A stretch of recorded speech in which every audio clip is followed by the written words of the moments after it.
Hello, everyone, and welcome back to another episode of Hawks Latest, your number one source for news, updates, rumors, opinions, and you guessed it, the latest and the greatest regarding the Atlanta Hawks. I'm your host, Zach Langley, aka Langley ATL. Today, we've got a full slate of updates breakdown for you. This is the 160th episode of Hawks Latest presented by FanArt, so hopefully you guys have been enjoying the ride.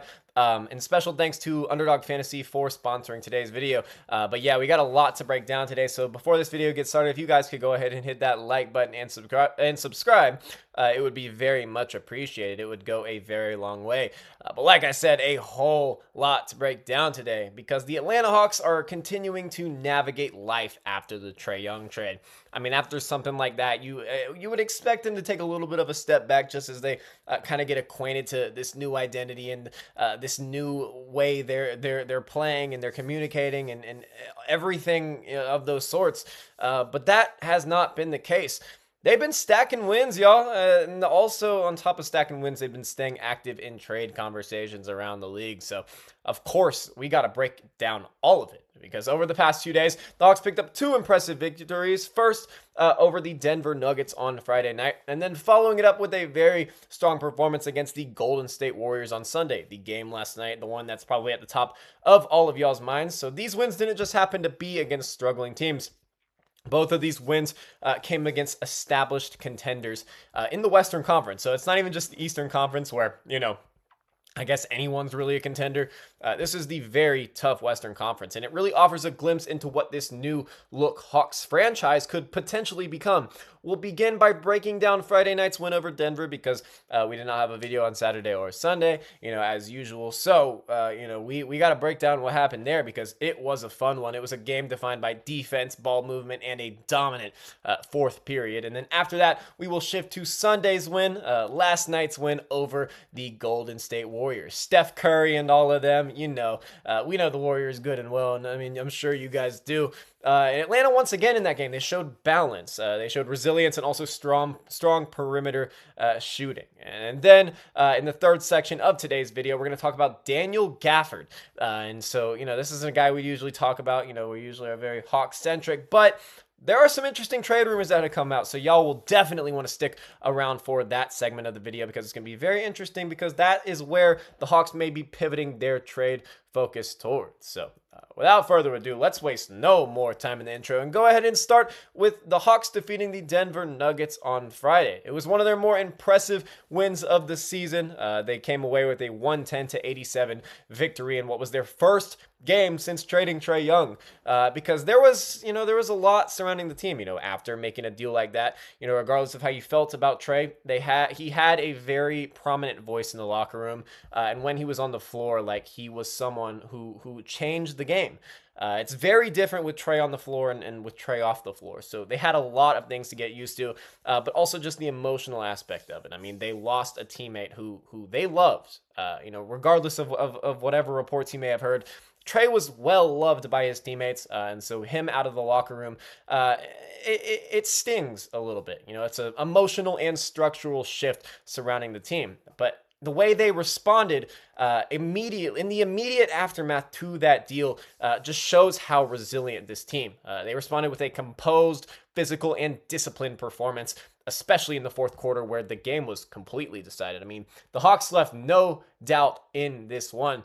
Dyson Daniels, who is now stepping into this guard role that, he's obviously been a guard, but stepping into this much more prominent guard role now without Trae Young, like we're going to have to rely and depend on him a whole lot more. He actually recorded his first ever triple-double in the NBA. It was his first career triple-double, I don't know if it's a coincidence, first game officially without Trae, and Dyson is having his first career triple-double, while also being incredible on the defensive end. It's telling. It shows just how talented of a roster that Atlanta has, just aside from the top guys. He had 17 points, 11 rebounds, and 10 assists, becoming the engine of Atlanta's offense throughout the night. And so we've kind of been wondering who's going to really take on most of the playmaking load with Trae gone. Looks like it's going to be Dyson Daniels. He's already improved on the playmaking end, facilitating, and all that. It's gotten better this year, and I guess it's just going to continue to rise as we progress into the season because the teams need point guards, and you know what? Like, he may be the closest thing to a true point guard on the roster right now. Well, that's actually getting nightly minutes. He controlled the pace in this game completely. I mean, entirely. He facilitated consistently and set the tone defensively as he usually does. It was particularly during Atlanta's decisive late game run when Daniels was really able to showcase his all-around impact. Jalen Johnson, of course, continued his breakout season. I mean, this is his team now. I mean, he is the face of the franchise now, at least for the near future, until the Hawks get the number 1 pick in the offseason, and then the face of the franchise becomes Darren Peterson or Cam Boozer or AJ DeBonsa. But for right now, it's Jalen Johnson, and he is making the most of the opportunities that he's getting. In that game, he had a team-high 29 points, showcasing his ability to score at all 3 levels, while also providing a little bit of defensive versatility. Jalen's had a rough defensive season, but, it's just slowly getting better, and now it's looking the best it's ever been, which has allowed Atlanta to pick up consecutive wins because it continued the next night. But we're not talking about the next night yet. We're talking about the win over the Nuggets because it was just a great all-around performance. Nickeil Alexander-Walker, another guy who's taken just a remarkable leap this season. He added 22 points in that game, contributing what has been just such an impressive stretch of play since, just getting accustomed back into the rotation, back to the starting lineup with Trey fully gone. The defining stretch of this game against the Denver Nuggets came in the final 12 minutes. And Atlanta outscored Denver 36-12 in the fourth quarter, turning what was pretty much a competitive contest into an absolute runaway win. They left absolutely no doubt. The Hawks used a combination of pressure, defense, transition scoring, and improved ball movement to simply overwhelm a Denver Nuggets team that simply could not keep up. They had no answer. And I mean, it was definitely like this was not a fully healthy Nuggets team that we were facing, but this was not a fully healthy Atlanta Hawks team that the Nuggets were facing. Both of the teams in the matchup were dealing with significant absences. Denver, you could argue, is probably a little more significant because they were without both Nikola Jokic and Jamal Murray, also Jonas Valanciunas and Spencer Jones. So like 2 bench players, but then they're missing their 2 best players, Jokic and Murray. I mean, that's where all of their offense comes from. Still, though, you cannot undermine a quality defensive performance holding an NBA team to just 87 points. And so Jamal Murray in particular, has been in and out of the lineup recently after recording a career-high 17 assists earlier in the week. He has been having, just a remarkable breakout season. So it's good that the Hawks didn't run into him while he's been hot because, he's been killing it. He's been really, really good this year. He's going to be a first-time All-Star. I mean, there's no doubt about it. But yeah, Atlanta was also shorthanded in this one. Kristaps Porzingis did not play due to an Achilles issue, which is new. This is not the illness that has sidelined KP for most of the season. This is a new report. He's apparently dealing with Achilles tendonitis, which is never a good sign. And also, newly acquired players CJ McCollum and Corey Kispert did not join the team yet. Like they were on the roster, but they were not with the team in Denver, so they did not play. Hawks were also without Zach Langley, and so we were missing key guys too, but just not as much as Denver was. And before the game, Hawks head coach Quinn Snyder had actually addressed Trae Young's departure, for the first real time since he had been traded away, and he offered a respectful and measured reflection of what he brought to Atlanta in his time here. He said, "We appreciate what he gave and did for our group, for the team, for the community. Wish him and his family all the very best in his new journey in Washington." On the court, the Hawks showed absolute resilience after Denver briefly surged ahead. Atlanta led by as many as 11 in the first half, but the Nuggets ended up going on that 14-2 run late in the third quarter to take a 4-point lead. Rather than folding, rather than giving in to what they were putting out, the Hawks responded with 10 straight points and then exploded on that 23-3 run spanning the third and fourth quarters to seize full control of the game. It was an awesome way to start the weekend. It was a super fun game to watch, and that momentum was able to carry over. I mean, no spoilers. I mean, I'm sure you guys watched the game. But yeah, for a team adjusting to a major roster, about as major of a roster change that you can make mid-season, this was a statement performance. It is showing that these guys are the future and they are the now. And it was great to see. It was great to see them play with the amount of confidence that they did. It was one that was rooted in effort, defense, and collective execution. So moving on, just 2 days later, which was last night on Sunday, the Hawks followed up that impressive victory with, guess what? another impressive victory. This time they knocked off the Golden State Warriors 124 to 111, and it was on Sunday night, and it was their third consecutive victory. And so, we love to see that. So we've gotten wins over the Pelicans, and then we got the win over the Nuggets, and now a win over the Warriors. 3 is a streak, boys. 3 is a streak. It's a new era of Hawks basketball. Like we are officially within this new era. And man, the vibes could not be higher right now. I mean, what a way to start 2026, because the Hawks, they're rolling. They are rolling, and that is putting it lightly. And in this game, I mean, we saw even, steady contributions from the entire roster. I mean, everyone played their role. They played their part, and they did it in a very, very, elite fashion. And so, once again, Nickeil Alexander-Walker and Jalen Johnson were the engines behind, Atlanta's great offense in this game. And that comes as absolutely no surprise. I mean, these two have been killing it offensively all season, and so this game was no different. I didn't expect it to be any different. I was texting some of my boys before the game, and I was saying, I love the way we match up against the Warriors. I think this is a very good like even matchup, and I think that we're gonna have the edge. I was like, I'm expecting a win tonight. And guess what? We got to win. We got to win for sure. But Alexander Walker scored 24 points on efficient shooting. And Jalen Johnson, speaking of efficient shooting, also chipped in 23 points, 11 rebounds, and 6 assists. And he is just continuing to establish himself as Atlanta's most important two-way player. Because like I said earlier, like his defense has been improving. It's been a collective effort defensively. And when your worst defender in your starting lineup is like a freak 6'9" forward, you're clearly doing something right. You're clearly building a team that's meant for sustainable success in today's NBA. Off the bench, though, like this was the story of the game. This is a guy I've been remarkably critical of all season. I have shared my 2 cents on this guy all year. But it's because I know what I see. I know what he can be. I know the impact that he can potentially give to the lineup. So when Luke Kennard started letting it fly last night against the Golden State Warriors, man, you bet I was excited. You bet I was losing my mind, getting super happy of like, okay, this is the Luke Kennard we were expecting going into the season. This is the Luke Kennard we expect for the rest of the season. He delivered his best performance of the year, scoring 22 points and knocking down 6 3-pointers. I mean, he was 6 for 7 from 3 before he, started throwing up some stuff, giving himself a little heat check, but it was well deserved because man, he was the momentum. He was the one who really just got it shaken, got all of Atlanta's offensive firepower really started. They would not have won this game without Kennard's absolute confidence off the bench. And maybe there's a little more pressure added onto him now that we have Corey Kispert on the roster, and now like Vit Krejci's been in the starting lineup with Zach Ruiz out. So maybe Kennard is realizing like, hey, if I don't start letting it fly, like I'm risking my job. I'm risking, my future in the NBA and my rotation place this season. And so, I mean, we've seen Luke get benched like earlier in the season because he wasn't letting it fly. Really, since then, he's been shooting the ball pretty consistently and getting some good volume. But just recently, it's been the best it's been so far in his short Atlanta tenure, and the results have been there. This has been allowing the Hawks to win games. Luke has been phenomenal recently, so shout out to you, Luke. I'll eat my words if you end up just continuing to ball out, because I know I've been critical, but I just see how good you can be, and I want this to continue. I want this to be sustainable. And it is sustainable because of how great from beyond the arc he has been his entire career. It's just a volume thing.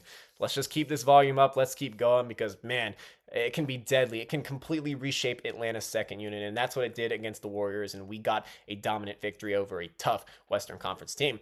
Golden State, of course, was led by Wardell Stephen Curry, who finished with 31 points for his 13th 30-point game of the season. I mean, this guy is 37 years old, playing at that high of a level still. I mean, still running around off the ball, coming off these off-ball screens and, like, sprinting down the floor and beating all these other guys down the floor. Like, the fact that he's able to do all of this at his age, it's remarkable. He's still a remarkable watch. Curry is Curry. I even tweeted it during the game last night where I was like, we can't forget, like, Steph Curry, while He's still, he's 37 years old. He is still Steph Curry. I mean, he's not showing signs of regression. He's looking like Steph Curry. And Jimmy Butler, who, some people even forget that he's on the Warriors now. He finished with 30.7 rebounds and 6 assists, just an all-around balanced effort for their two stars. But despite those performances from their top guys, the Warriors were simply unable to overcome Atlanta's balance and depth. Balance and depth are the two things that are going to help you win in today's NBA, and the Hawks have a lot of it, and they had a lot of it last night against the Warriors. Butler was particularly strong early. He scored 17 points by halftime. Not 70 points by halftime. Definitely not that. And also on the other side, Alexander Walker and Johnson both had 17 at halftime. 1 and 7 scored 17 each at the half. I thought that was pretty funny. But seriously, Golden State struggled from beyond the arc in the first half, shooting just 5 for 19 from three-point range, and that inefficiency proved to be costly. So one of the most pivotal moments of this game came late in the first half when Nickeil Alexander-Walker himself scored 8 straight points in the final 114, including back-to-back three-pointers, and that run helped Atlanta take a 59-53 lead heading into halftime, capped off by a jumper from CJ McCollum. None other than the Hawk making his debut. Welcome to Atlanta, CJ McCollum. He wasn't super efficient last night, but he was still able to have a more than effective game, and the Hawks don't dominate this one without him. Regardless of that shot falling, I mean, I'd written a whole article about this, so definitely give that a read. But without his outside shot falling, I mean, still his veteran presence in the second unit, it made the difference. And who knows, he might eventually be in that starting lineup. We don't know how the lineup's going to look the rest of the year because this Hawks team is not done making moves. And so yeah, he in the third quarter, Dyson Daniels' layup pushed the Atlanta lead to 70-58 before Golden State actually responded with a 10-0 run. I mean, this was still a close game in this third quarter. However, unlike many other matchups this season, the Hawks did not allow the Warriors to fully seize momentum and capitalize off of their run. When the Warriors would go on a run, the Hawks would go on one of their own. And their composure is really what stood out because they continued to generate quality looks and defend with real intensity that we haven't seen for most of the season. Golden State also missed out on a bit of history because Draymond Green, who had hit a three-pointer in each of his previous 2 games, failed to make one in this contest, preventing a rare 3-game streak. I mean, this is not a guy who's been known as a great three-point shooter his entire time in the league. And so also this game featured a notable milestone. Steph Curry and his father, Del Curry, now ranks second all-time in points scored by a father-son duo in NBA history. Only LeBron James and Bronny James remain ahead. And my friend Bob Rathman made a joke during the broadcast last night of we know where most of those points are coming from. Bronny James, am I right? Shout out Bronny. He's really carrying his dad's legacy. I'm not serious at all. That's a joke before people start yelling at me in the comments. But yeah, for Atlanta, I mean, this was a statement win. The fourth quarter, the late third quarter, early fourth quarter, they pulled away and they seriously never looked back. And so this was a win that further reinforced that this team, despite the recent changes, despite the lineup movements, is finding its identity through depth, versatility, and unselfish play. And CJ McCollum and Corey Kispert are still getting adjusted to this new lineup. I mean, last night was their Hawks debut, and I think Kispert kind of struggled from the field, and CJ didn't have a game from the field like up to his standards, like up to what we know he can do. But I don't expect that to be a long-term thing. I expect him to, get back to efficient play. And regardless, he wasn't efficient, but he was still impactful, and that is the most important part. He was playing unselfish. He was the lead facilitator during Atlanta's big, late game run. So I could not be more excited about what the Hawks have going on right now, because there's some real potential to build a lengthy win streak. And if you can do that when you're on the road, you're on a West Coast trip, before you head back home to take on the Celtics on January 17th, you're looking at a potential season-defining run, and I can't wait to cover it all here on Hawks Latest. Fast breaks, buzzer beaters, and block parties are back, and Underdog is the best place to get in on all of the action. Playing on Underdog is easy. Just pick whether your favorite players will go higher or lower on stats like points, rebounds, steals, and more. Get your picks right and you can win up to 5,000 times your cash. This week on Underdog, I'm looking at Pacers versus Celtics and selecting Andrew Nembhard for higher than 6.5 assists and Neemias Queta for higher than 9.5 rebounds. Download the app today and use promo code BASKETBALLFAN to score $75 in bonus entries when you play your first $5. That's promo code BASKETBALLFAN. Underdog. Make picks, win money. So yeah, the Hawks have been winning on the court. It's been great to watch. It's been great to cover, all of it. But they remain active off of it. They are not slowing down in any aspect of the game, whether that's what they do on the court, whether that's in the front office. Like this is a new Atlanta Hawks team. This is a new Atlanta Hawks organization. They're gonna be aggressive in everything they do, and that's replicating throughout recent reports because. Man, there's been some recent smoke about several certain players. I mean, especially after trading Trae Young to the Washington Wizards. I mean, they are frequently being mentioned in trade rumors, and there hasn't been surprisingly enough. Like a lot of these rumors have not been for guards. Like a lot of these recent trade rumors have been surrounding potential upgrades in the front court, which any team could use. Like you in today's NBA, like you got to have a very specific type of front court to be successful. I mean, that's very true. I mean, you got to have your combination of shot blockers, rim protectors, but also, I mean, you've got to have guys who can stretch the floor. You've got to find a perfect balance between the two. And it's really difficult. Like it is really, really difficult. And so having like a loaded center room that can really kind of do all of these things, like it can go a really long way. And so I think the Hawks are kind of understanding that. And they're kind of realizing that Kristaps Porzingis is not going to be able to play a whole lot for the rest of the year. Like he'll give you like 3 or 4 games in a row, off the bench, in a limited role. But like after that, like he's not going to be someone who's playing any bit of consistent minutes. So I mean, I think they are very, very willing to let go of him and shop his expiring contract, because there are going to be so many teams that are going to want to get off of some type of long-term money, and they would be more than willing to take Kristaps Porzingis' expiring $30 million contract, whether or not he plays the rest of the season. So for weeks, the Atlanta Hawks were linked to Anthony Davis. We've covered that on the channel a whole lot. Y'all probably got sick of hearing me talk about the Anthony Davis rumors. But when news is prevalent, like I've got to talk about it. Like I mean, we've got to, it's the latest and the greatest regarding the Atlanta Hawks. For a long time, it was the Anthony Davis smoke, but there was some news that Anthony Davis did, hurt a ligament in his hand, and so now he's gonna miss like maybe a couple months. So I can all but confirm that the Hawks are out on Anthony Davis. That is not going to be someone they're going to bring in, by the trade deadline. Now, there's obviously like future years, but, it gets more and more unlikely by the year. But they're not going to bring in Anthony Davis ahead of the deadline. I mean, you can't commit that type of long-term money for someone who's may not even play much the rest of the season. He is Dallas's problem. The Hawks are not going to make any sort of aggressive move for him. But that doesn't mean they're done negotiating with the Dallas Mavericks, because attention genuinely seems to be shifting elsewhere. According to a recent report from NBA insider Mark Stein, the Hawks may be pivoting towards Daniel Gaffford of the Dallas Mavericks. So they're going from one Dallas Mavericks big man to another. And this is a guy with a completely different skill set to Davis, but it is kind of the same general idea of the Hawks wanting to upgrade in the front court. And I can say with 100% certainty that this is legit. Gaffford has been mentioned, in various occasions. The Hawks have been linked to Gaffford for, well over a year. When he was originally getting shopped, like last year and even the year before, the Hawks have always kind of been an under the radar suitor. And I would not be surprised, just everything I've heard, that I would not be surprised in them making a little bit of an aggressive move for him as the trade deadline creeps up. Because guess what? He's not having a great year. This is a real legit shot at a buy low that could really upgrade the team ceiling in right now and in the future, because he is locked in for like the next 4 years. And so Stein also reported that Atlanta was never willing to include former number 1 overall pick Zachary Risache in a package involving expiring contracts such as Porzingis and Kennard for Davis.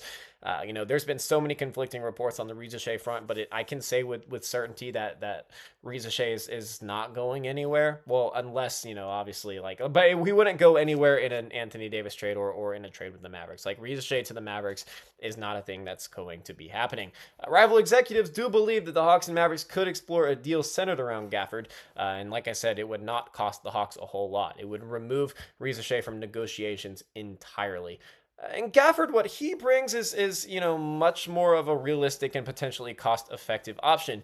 He brings everything like a traditional center brings. He's not a floor spacer, but he is someone who does all of the paint presence things, does all of the things that you want from like a big who's struggling in like with his role in this era, but he's also still highly effective. He brings rim protection, rebounding, and also interior finishing. I mean, he's a very efficient finisher at the rim. I mean, the Mavericks have some efficient centers, and Gaffford is one of them. And so all of these are areas that Atlanta could seriously use a whole lot of reinforcement, specifically in the rebounding category. I mean, if you're bringing in a quality rebounder, like this is going to help them because rebounding has been probably their biggest flaw this entire season. And so just having that interior presence, I mean, with the defensive identity that Atlanta has, really brought in over the last 3 games specifically, he'd fit right in. I would love to negotiate with the Mavericks because there's so many guys on that roster that I find very interesting, and I love the potential fit of them in Atlanta, whether that's Gaffford, whether that's Najee Marshall,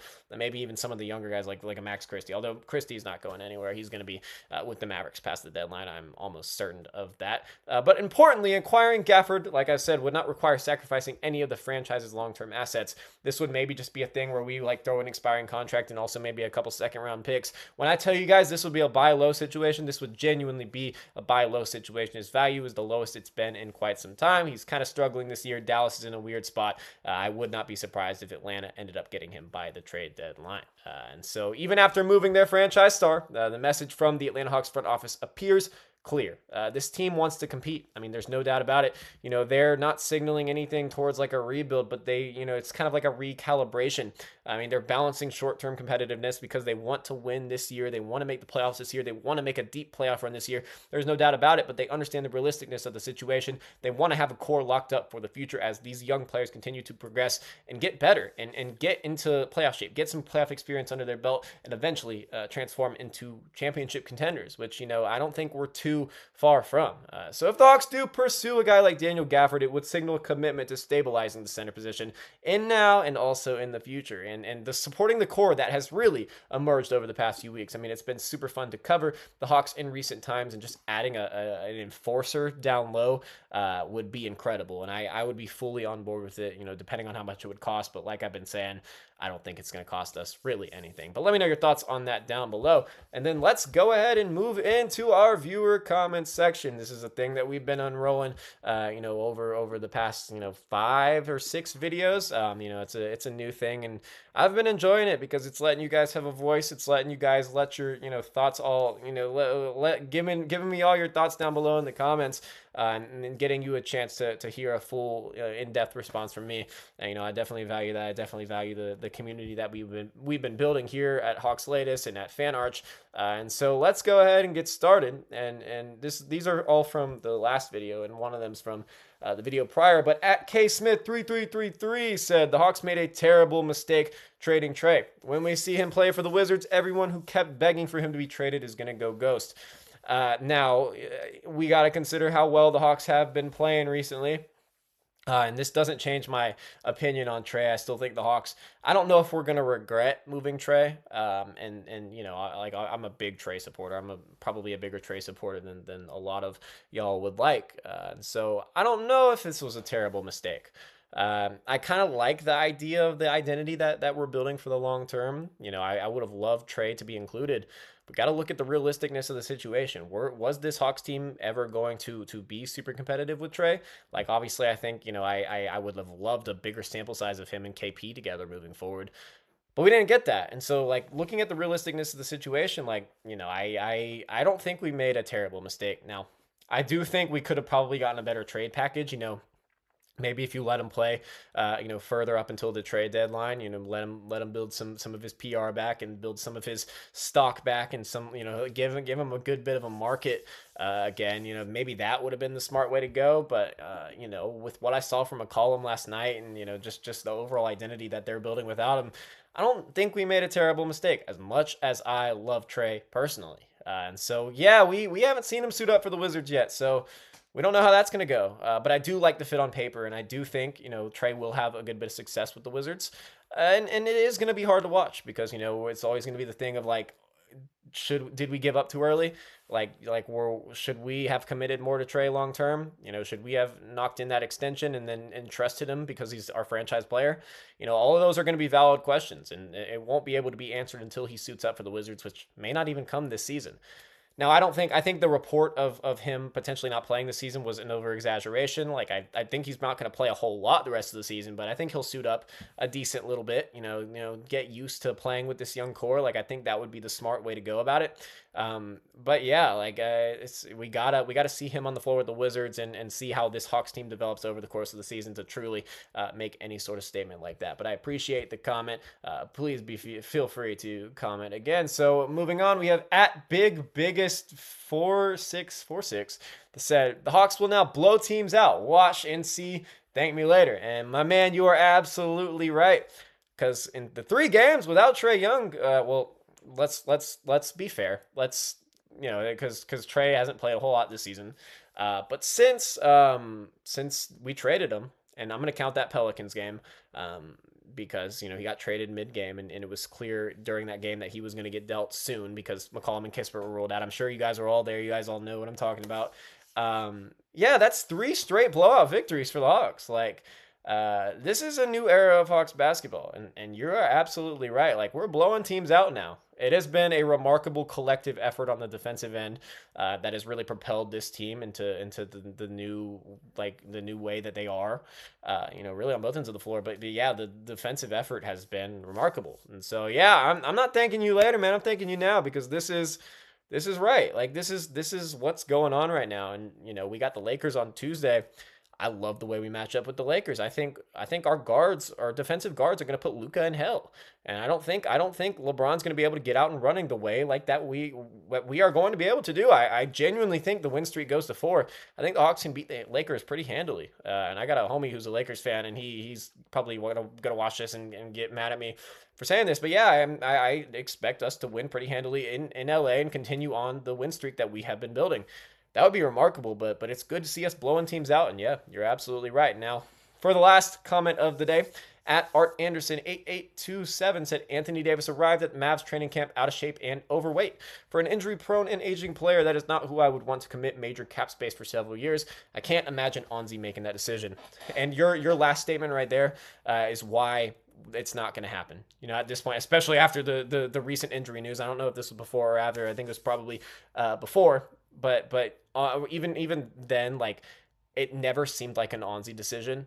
And yeah, like that's why I was initially confused that we were even being mentioned as a potential suitor for Davis, because it just never seemed like an Onzi move. Onzi's been a guy who's really prioritized future financial flexibility, and obviously bringing in Davis would handicap yourself, in future financial Wow, that's a tongue twister. Future financial flexibility. So yeah, like I can't imagine Onzi making that decision either, especially now. And so it's obviously not going to happen now. But yeah, he's injury prone. He's aging. Like the talent is obviously there, but even then, like the defensive abilities, while still very solid, like they have also regressed in recent years.